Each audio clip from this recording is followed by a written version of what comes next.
All right, folks, a very, very special show today. Happy Tuesday, and welcome to this very special edition of Bolling. If you really, really, really want to understand what Donald Trump's next presidency will look like, look no further than this show right here. Save it, clip it, hold this show, because this will be the roadmap to the next 4 years. Let's just call it the Trump Presidency 2.0 Defined and Explained, this show. America's gotten so used to not hearing updates from our current president in sleep. We all know that Biden notoriously went out of his way to avoid the podium over the last 4 years, a complete contrast from what we grew to know under Donald Trump. Well, Trump delivered a totally old school vintage presser, which in true fashion covered just about everything and anything we could ask about. Every policy, every inch was brought up and talked about. Trump took questions from the press corps at Mar-a-Lago. It was amazing.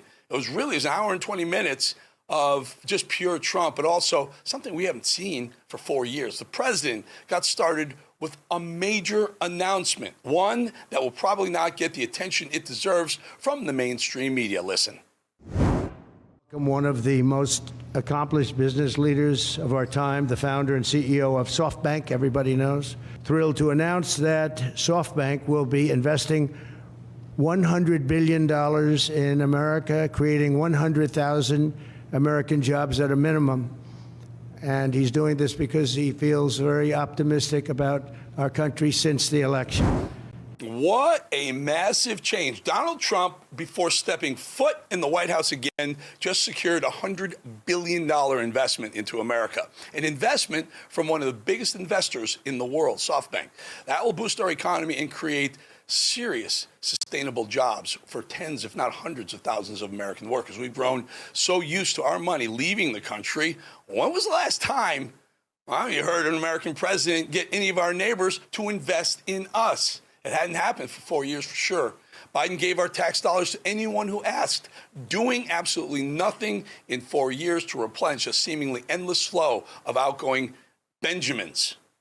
This is a major development. Major development, folks. SoftBank CEO Masayoshi, his son, spoke about his investment and addressed why now is the perfect time to sink such a large dollar amount into the United States. During his remarks, Trump asked if he had the confidence to double down on this commitment. Listen to the exchange.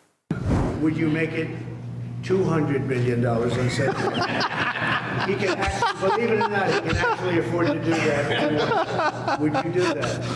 Well, my promise is 100, but he's now asking to do more. I think with your leadership, my partnership with you, with your support, I will try to make it happen. That's good. All right, 200. He'll make it happen. 200 billion investment. He is a great negotiator. Now that is a confident president. And that, by the way, is the author of The Art of the Deal right there dealing. He's given 100 billion. He goes, hey, can you make it 200 billion? And the guy, he didn't say no. He laughed, and you could see. Do you notice the respect that Trump commands from anyone and everyone in his presence? Biden's staffers didn't even look at him like that. For Trump to put his arm around this guy and jokingly, but also seriously, ask for a double down $200 billion on this already historic investment, and to get that type of reaction, this is what America has been missing for 4 years. Some of the biggest executives in the world know that Trump is one of the sharpest and most successful negotiator of our time. He's set to take office with his reputation firmly intact. Trump spoke about why major business leaders are willing to invest in the United States now. Listen to this one. Starting on day one, we'll implement a rapid series of bold reforms to restore our nation to full prosperity. We're going to go full prosperity and to build the greatest economy the world has ever seen, just as we had just a short time ago. We had it in my term. We had the greatest economy that the world had seen. We were blowing away everybody. Our country was doubling up on China, doubling up on everybody, and everybody knows it. You know, this isn't hysterics. This is Trump It's telling it like it is. The first 3 years of the Trump presidency, everything was ripping. Everything was taking off. The markets were strong. The economy was strong. Gasoline was under $2 a barrel. And then COVID hit, changed everything. But the Democrats don't like to talk about that, the reason that the fourth year of Trump cost us so much and changed so many things. But boy, they had us locking down. Wasn't Trump's fault. But anyway, after raving, and deservedly so, about the future vision for an elite economy, Trump addressed some of his other plans that will likely go into effect immediately after Inauguration Day. He remains laser focused on that broken southern border, folks, and had plenty to say about Joe Biden pawning the border wall material for beer money. And what happened is they just, as you see, they're trying to sell it for 5 cents on the dollar. And that's really, that has nothing to do with a smooth transition. That has to do with people really trying to stop our nation. And all it means really is that we're going to spend hundreds of millions of dollars more, not even talking about the time. Time would be pretty long, but we'll spend hundreds of millions of dollars more on building the same wall that we already have. So he's right, and Trump is pissed off about that. There's hundreds of millions of dollars of material sitting in Texas along the southern border that Biden is auctioning, giving away, basically. Anyone who comes up with a few bucks will be able to buy it and cart it off. Why don't you just use it? Why don't you just give it to, just leave it where it is? These fools, these morons, they didn't buy it. Trump bought it in his first presidency. They stopped the construction, let it sit, let it rot. It's still usable. I've been to the southern border. It's miles upon miles of thick iron that they make the wall with, and it's 30 feet high. Just let Trump continue with it. Don't give it away. I think Texas is smart. They're going to buy everything they can and give it. I mean, man, this is American people's money, these fools. Anyway, all right, now let's touch on the ridiculous green dream that the Democrats seem to love and have tirelessly shoved in our faces for years. Have you ever realized that for all of the climate hysteria pushed by the left, they did absolutely nothing in the 4 years, those 4 years to improve our ecosystem? Biden sank money, incredible amounts of money, into combustible EVs that never hit the road. The charging station fiasco cost billions with literally no charging stations. I think at one point they spent $2 billion and came up with 3 charging stations. I got one in my house for $100.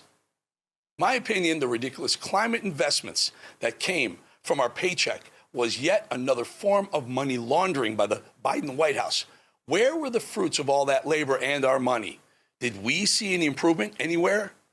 Anywhere in their efforts to be green? It was a green payoff. It was a green scam. Pay off the green lobby, folks. And why? For votes? Maybe. For payback? Maybe.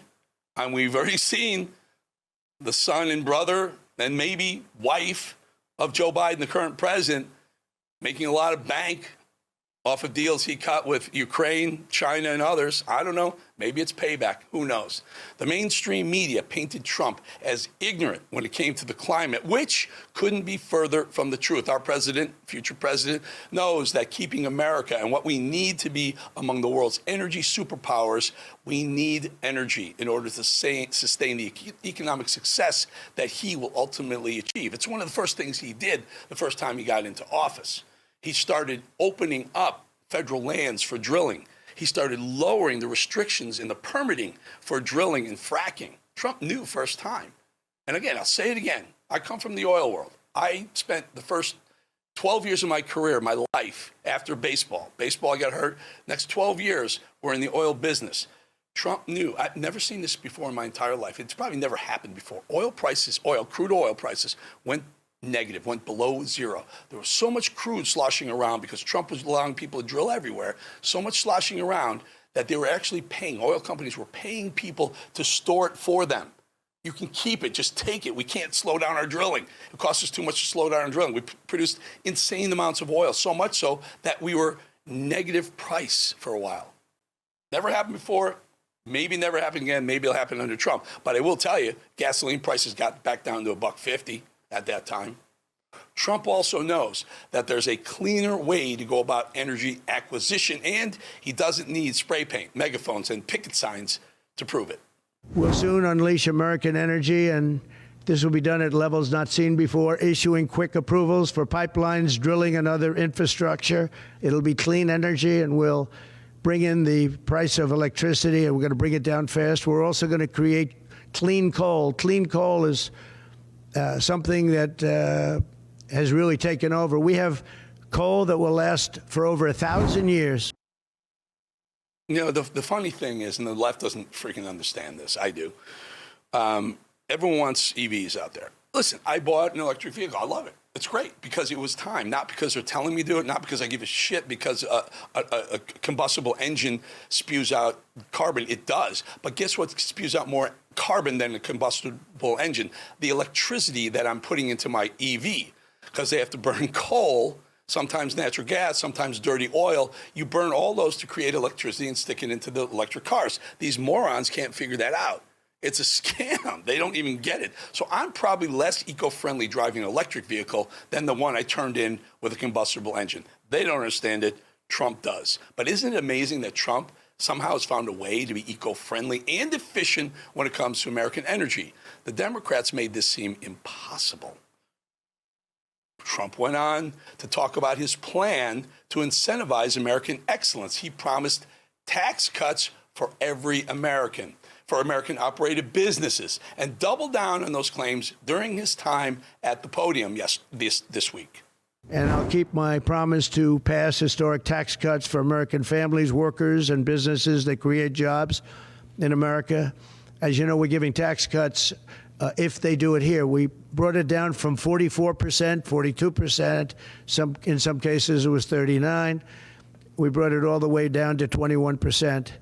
And now we're bringing it down to 15%, but only if they make their product, their car, or whatever they're doing in the United States and the U.S. One of the most important things he did, first time around, Trump 1.0, dropped taxes for middle-class Americans. They're really important because Americans realize that you spend your own money better than the government spends it. It's really a cornerstone of conservative politics. Trump did it 1.0. Biden threatened to remove the Trump tax rebates cuts. He removed some of them, not all of them, because wisely, if you removed them all, the economy would have tanked even further when he came in and when prices shot up.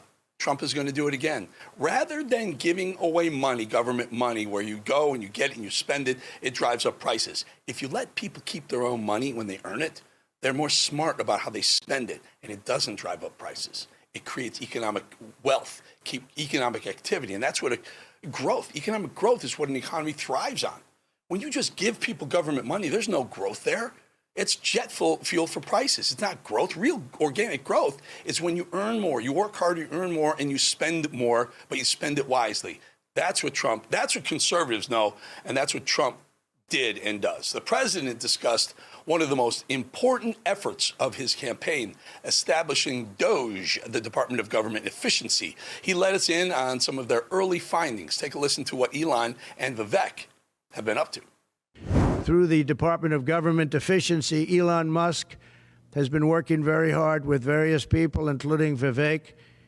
We're going to eliminate hundreds of billions of dollars of waste and fraud. And I can only tell you, I'll give you a little early report, they're finding things that you wouldn't even believe. So we're looking to save maybe $2 trillion. And it'll have no impact. Actually, it'll make life better, but it'll have no impact on people. It's not like we will never cut Social Security, things like that. It's just waste, fraud, and abuse. And again, that's another one of the things that Trump has said time and time again, and the left he keeps trying to tag him with, because they're trying to get elderly people to vote Democrat rather than Republican. They said Trump is going to kill Social Security. He's not killing Social Security. He said we're not going to touch Social Security. Anyway, so Trump gets it. Here's the other thing we found out. 90% of government workers, I think there's 2.3 million government workers in America. 90% of them work from home. 90% work from home. We have something like 8,700 empty buildings. The U.S. government pays to maintain and to heat and to cool 8,700 empty buildings in America on our soil. That's tens of billions of dollars just to keep those things up. 90% of our workforce, the U.S. government workforce, works from home. So two options: either make those people go back to work in those buildings or fire them. Sell the buildings and fire them. And I think Elon Musk and Vivek Ramaswamy are well onto that.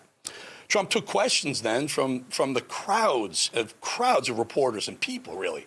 Lots of them. Probably more questions than old Joe took in 4 years. Literally, I'm not kidding. This presser went on for 80-something minutes. He was asked about banning TikTok. This is an interesting response. Listen. We'll take a look at TikTok. You know, I have a warm spot in my heart for TikTok because I won youth by 34 points. And there are those that say that TikTok had something to do with that. Now, Joe Rogan did, and some of the other people that were recommended by my son Barron, he knew names. I said, who is that? Tell me, who's that? Dad, you got to be kidding. I can't believe you don't know. And I did those interviews, and it was actually sort of cute. Do you want to know the truth? But we did them, and that had an impact. But TikTok had an impact, and so we're taking a look at it. But, you know, we won youth. Republicans are always 30 points down in youth. I don't know why, but we ended up finishing. There was one poll that showed us down about 30. We were 35 or 36 points up with young people. It's funny. Dad. That's Barron. The old guard is dead under Trump. The framework for the future of the Republican Party was built during Trump's historic campaign. Youth is everything, and getting younger Americans to engage in politics, like his own 18-year-old son Barron, especially political figures that are worth looking up to, could change the future of America. Some people call it the podcast presidency because Trump, as he pointed out, he went to Joe Rogan. He went to other podcasts rather than spending a lot of time on Fox News, which frankly didn't really get behind him until he won. I mean, let's be honest. So anyway, Trump was also asked about preemptively striking Iran, a terrible question to ask an incoming president. The process behind carrying out strikes, well, it's classified information that a president should never reveal. I guess this reporter forgot that he wasn't speaking to Joe Biden, who probably would have put his foot down and shoved his throat and said, no, I'm not going to answer that. Trump, there are no gaffes. There also aren't massive teleprompters telling him what to say from his staff or in his ear. So if you ask a dumb question, be prepared for anything. But how am I going to do preemptive strikes? Why would I say that? Can you imagine if I said yes or no? You'd say, that was strange that he answered that way. Am I going to do preemptive strikes on Iran? Is that a serious question? How could I answer a question like that?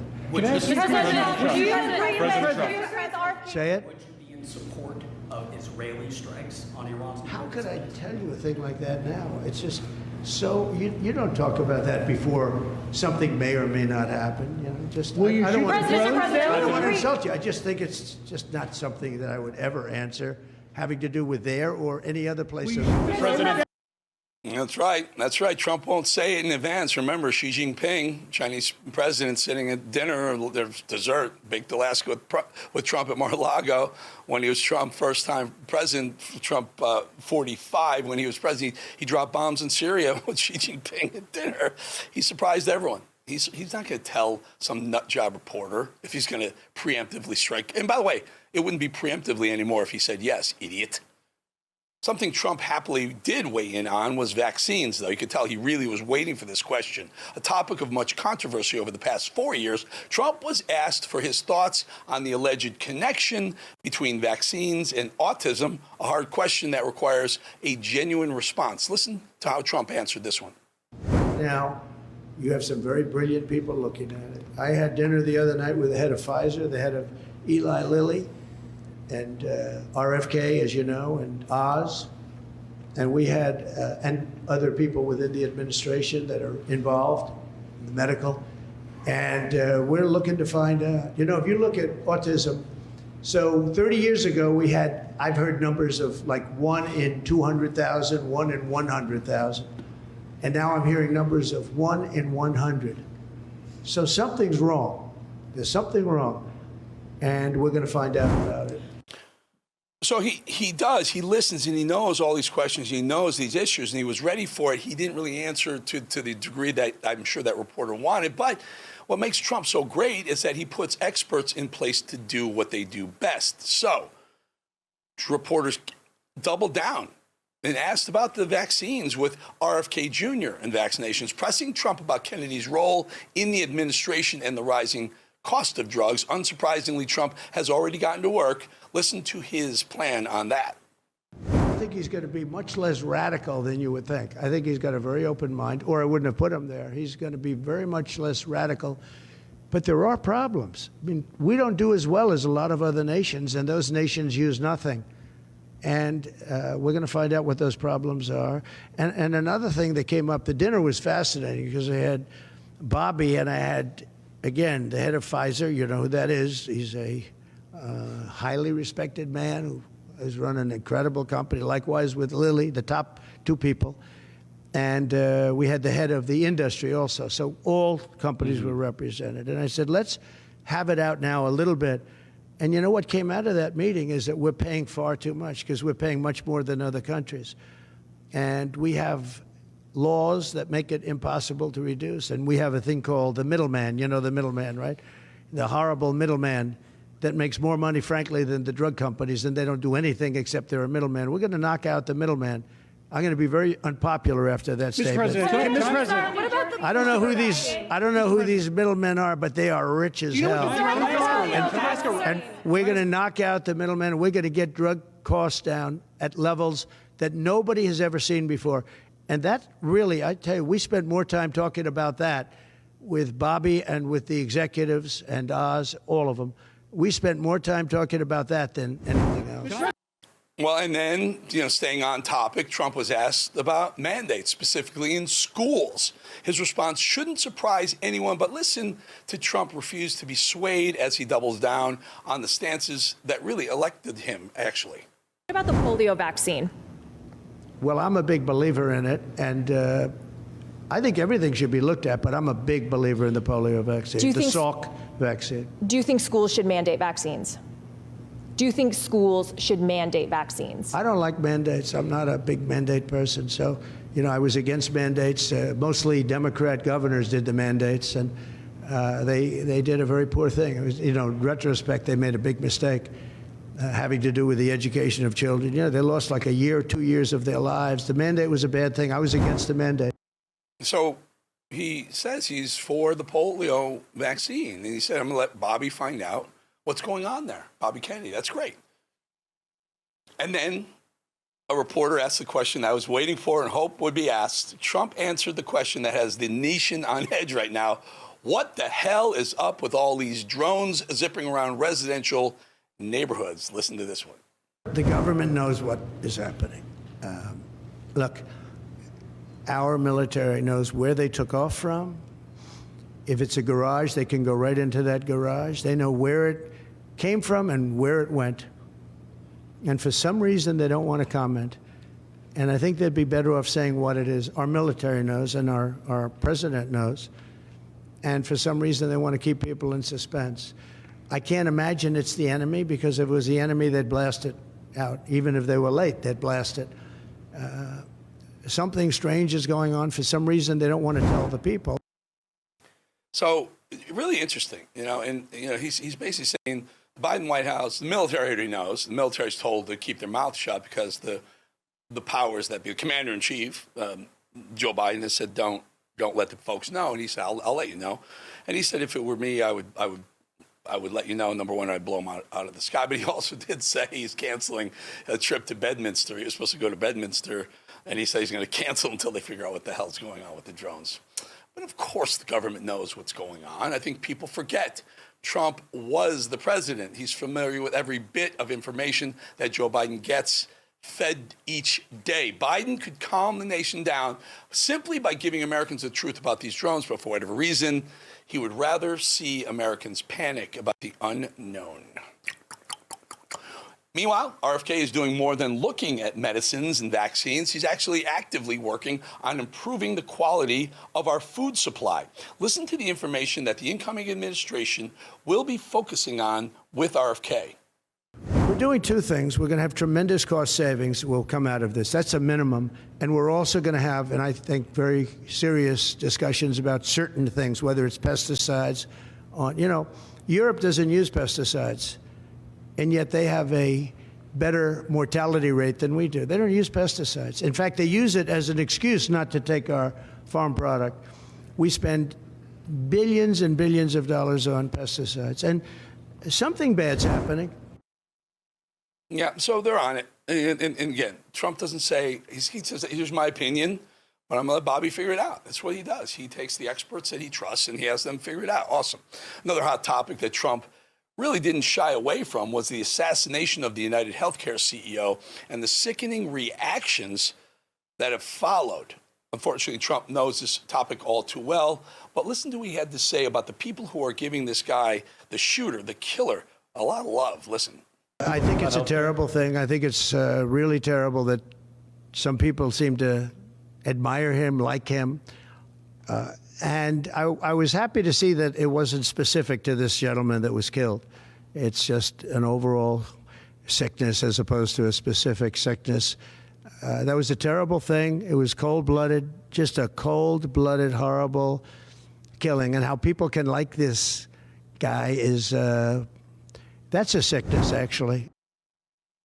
He's right. He's right. And don't forget, Trump was almost assassinated once, and there was another guy hiding in the one at Butler, Pennsylvania, was almost killed, and then the guy hiding up here in West Palm Beach at the golf course waiting to try and take Trump out. So really good response to it. Again, this is something that just is bizarre to everyone. Trump was then asked about those mass deportations he promised and how he plans on getting countries like Venezuela to become, to welcome back those violent gangs like Tren de la Agua back to them that they've sent over to us with open arms. Listen to Trump's response. They'll take him back. They're going to take him back. They're all taking him back, yep. And if they don't, they'll be met very harshly economically. Okay, they'll all take him back. You know, Venezuela and other countries were not behaving very well with us during my administration, and within 24 hours they were behaving very well. They'll all take him back. Separately, I think if you have any question whether or not Trump is going to deport some of these people, these bad, the bad hombres, and the ones he talked about in the first presidency, he's going to build that wall, folks. He's going to close the border, Bill. You know what's going to happen, and then he's going to send back the criminal. For sure, he's going to send back the gangbangers like the Tren de la Agua. Those guys are going. Anyone who commits a crime, people who are beating up cops in New York City, people like that piece of garbage that raped and killed Lake and Rod. And just those people, they're going back. Whether 11 million go back, I don't know. Maybe some CEOs say, hey, Mr. Trump, you don't want to tank our industry. Certainly agriculture relies on low-priced labor.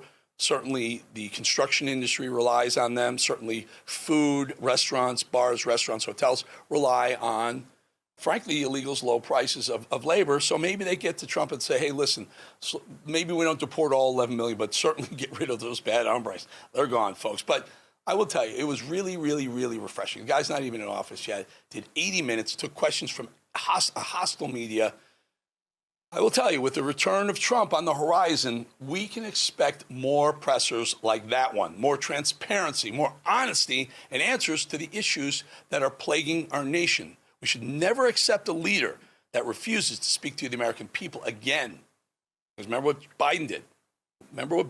If this most recent Q&A of Trump at Mar-a-Lago, if it happens in the White House, which I know it will, he loved the briefing room. Remember that? He loved the briefing room. I think it's going to be a preview. I think this was a preview of the next 4 years. If you take this show and just replay this show, I think you'll see that everything he said right there is what he's going to do. The man doesn't just talk the talk, he walks the walk too.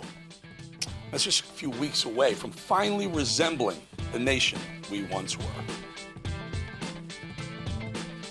All right, folks, in 2021, Goya launched Goya Cares, a global initiative to protect children and educate them on mental health. Goya Cares is providing schools and community centers with a preventative education curriculum and a free assembly that includes the viewing of the Goya Cares movie called Press Pause. Press Pause is intended to raise awareness regarding mental health issues, abuse, and bullying among children, teens, and in our communities. Press Pause is an educational film following 15-year-old Sofia Rodriguez as she navigates adolescence, self-doubt, and an abusive relationship amid her parents' turbulent divorce, set within the cultural context of her Hispanic family. The film explores her discomfort with unwanted attention from her uncle and the pressures of maintaining a facade of perfection in high school. It introduces the Press Pause campaign promoting kindness and advocacy, highlighted by Sophia leaving a note saying, quote, "You matter," for a bullied peer. The film encourages open family communication about mental health and culminates in Sophia's transformative realization of her right to seek help through the power of empathy and small acts of kindness. Press Pause displays the importance of being proactive in supporting one's community and underscores the critical importance of self-advocacy.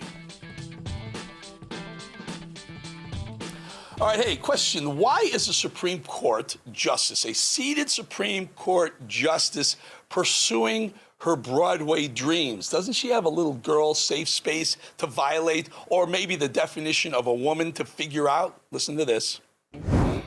Can you provide a definition for the word woman? Can I provide a definition? No, Yeah. I can't. You can't? Not in Okay. this context. So you I'm not a believe the meaning biologist.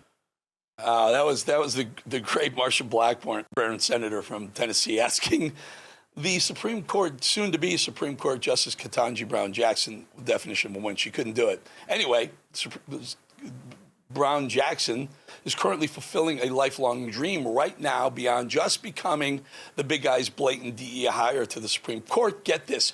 Justice Jackson briefly ditched her black robe and made history with her Saturday night debut on Broadway in the musical And Juliet, a so-called queer reimagining of William Shakespeare's Romeo and Juliet that didn't need to be remade this way at all. Female empowerment.